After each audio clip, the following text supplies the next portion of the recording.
Tonight on the MTN News, a final farewell. He has donated a lot of time. He was always willing to help. His dedication he showed up to everything. A longtime ambulance driver killed in the line of duty is remembered in Carbon County. Also, graduation day. Just overall, just remember how they felt today, and I hope they feel that way at the end of their career. A new group of firefighters ready to get to work in Billings and Lockwood. And I quit shooting because my hunting partner got a brain tumor and died. archers aiming for the target and a good time on Red Lodge Mountain. The MTN News starts right now. From Montana's news leader, this is the MTN 530 News. Well, good evening and thanks for joining us on this Friday night. I'm Russ Riesinger. A longtime Carbon County ambulance driver who died after this crash while responding to a call last week was remembered today in Fromberg. 84-year-old Everett Edwards served the community for more than 40 years. MTN's David J. talked to some of those who worked alongside him. First responders from several agencies came to the funeral at Fromberg School for Everett Edwards. He was a remarkable 84-year-old. Roger Steffen is a paramedic and the service director for Clark's Fork Valley Ambulance in Bridger and says Edwards' 40 years makes him the longest serving member. He could be very blunt and very gruff at times. He didn't tolerate, I guess, nonsense too well. But yeah, you don't stay in the volunteer EMS business for 40 some odd years if you don't care about the people. Trays of cookies are very appropriate at the memorial since Everett enjoyed bringing those types of treats to the fire station. He always treated our ambulance service to his special peanut brittle that we'd bring for our meetings. He'd always show up, every holiday with a tray full of cookies. Everett Edwards responded to emergencies from this facility for 40 years. Those who worked alongside him will remember his dedication, commitment, and wisdom. One funny thing I remember is all the countless appointments that he would cancel just to show up to help somebody else, so really, really awesome guy. And for 28 years, he was also a firefighter for the Fromberg Volunteer Fire Department. At the same time, he was an ambulance driver. Truly dedicated individual. What was his inspiration for continuing that kind of work? I think it was the need to help the community. Bob Muller actually helped train Everett and says his friend had many interests. He was a very artistic gentleman with woodwork and stuff like that. And I've got a couple of his little pieces at my house. And Everett owned a blacksmith shop in Fromberg, which still has his name on it. His shop door was always open if people wanted to stop in and have a pop. Edwards died a week after he was involved in a crash while on his way to an ambulance call. Steffen was on the way to the same call in a separate vehicle and had to respond to help Edwards. The closer you are to somebody, the harder it is to separate the emotion. We were able to give Everett one last ride in the ambulance. More than just a coworker, he was a friend, for sure.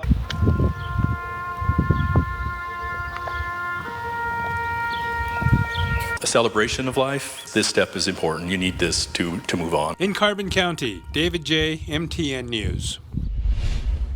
Montana State Superintendent of Public Instruction is facing DUI charges and calls for Montana's Democratic Party to resign.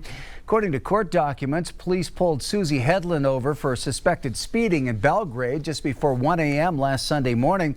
The officer says Hedlund had a, quote, dazed expression with bloodshot eyes, and the officer could smell alcohol. Hedlund allegedly refused to provide a breath sample. Officers obtained a blood sample after obtaining a search warrant. She was arrested and cited for first offense driving under the influence. In a statement from Hedlund released first to the Lee State News Bureau, which broke the story, she apologized and said she will take full responsibility for her actions. Hedlund was elected to the Office of Public Instruction in 2024. Montana State employees got word this week that leaders plan to centralize agencies' procurement, human resources, and information technology, putting more under the State Department of Administration. MTN senior political reporter Jonathan Ambarian has more details on those changes. The Montana Department of Administration already provides a wide variety of services for other state agencies. Now, leaders say they're looking at increasing that role.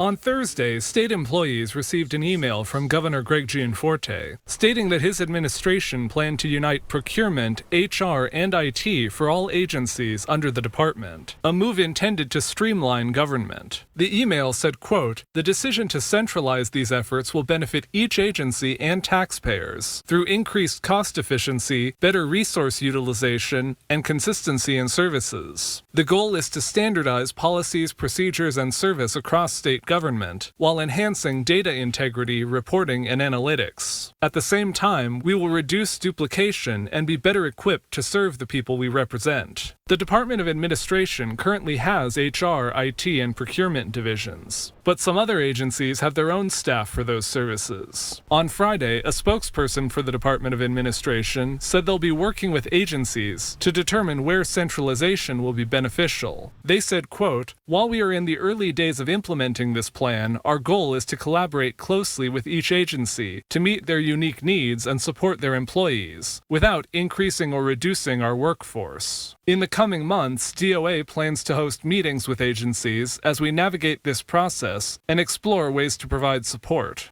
In 2020, Montana had more than 11,000 state employees. The Department of Administration had more than 500. In Helena, Jonathan Amberian, MTN News. One man sent to the hospital, another to jail after a stabbing overnight in Billings. Billings police say a 21-year-old man was stabbed multiple times in the 3800 block of Slalom Drive at the Olympic Village apartment complex just after midnight. The victim was given medical attention, then transported to the hospital. Police say they were able to locate a suspect, 20-year-old Thomas Tobacco, a short time later, and arrested him on charges of assault with a weapon and partner or family member assault. And a woman originally accused of kidnapping her mother from a Billings nursing home was in court today and pled not guilty. 53-year-old Tama LaRae Donley appeared before Judge Ashley Hirata by video from her residence in South Dakota. She pled not guilty to a felony charge of custodial interference and remains free on a $15,000 bond as her case unfolds. Donley's accused of removing her 76-year-old mother, Donna Prescott, from Aspen Meadows Health and Rehabilitation Center on June 1st. Billings police labeled the situation as a kidnapping and issued an alert for Donley and her brother Kit. However, Prescott told MTN News she left the facility of her own accord, expressing a desire to be with her children instead. Your Honor, DP is my mother, and that's what this is all about. And it's already went on over 2 months. Yeah, these are my family members. Why would I not be able to talk to them? Because I said so. I'm just feeling really frustrated and confused with this. He's a co-defendant? That's correct, Judge. Yeah, you can't have contact with KD, your brother. Both siblings now face a maximum penalty of 10 years in prison, along with a possible $50,000 fine if convicted. Well, the weekend is officially here and a lot going on, including Symphony in the Park Sunday at Pioneer Park. As we take a look out at the Magic City on this Friday, let's get a first look at how the weekend forecast is shaping up from meteorologist Jason Stiff. Jason?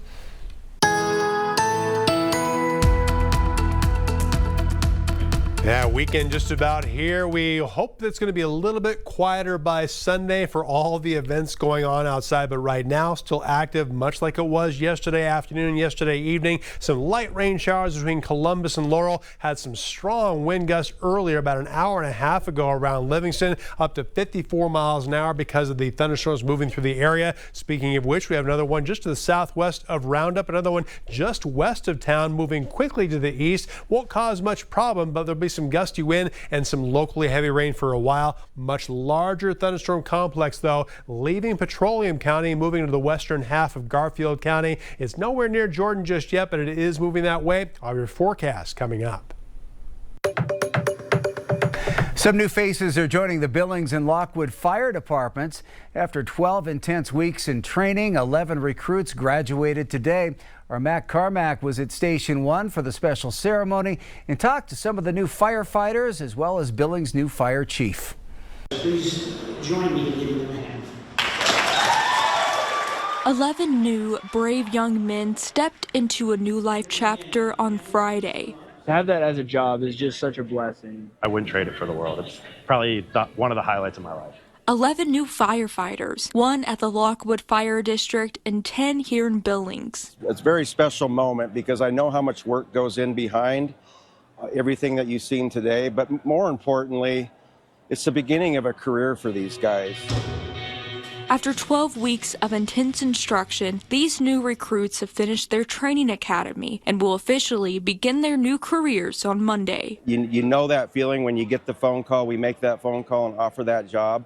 I want them to never forget what they felt like on that first day. Matt Hopple, the new Billings fire chief, reminisced on his life 28 years ago as he watched family members pin badges on each of these brave young men. It's come a long ways. It wasn't quite what it is today. Chief Hopple says that he hopes this excitement and motivation felt by each of the recruits on Friday never leaves them, even on the hardest days. Just remember how they felt today, and I hope they feel that way at the end of their career. And those feelings and anticipations were felt especially by graduates Taylor Axelson and Dustin Parker. I think getting out there and working with the community, it's something I've looked forward to since a very young age. We've had great instructors, great support, and a great team around us to help us through all the training and scenarios and situations that we're going to be going through. And before Friday's ceremony finished, they both looked back at their family and friends, remembering who helped them get here in the first place. I know personally, my fiance at home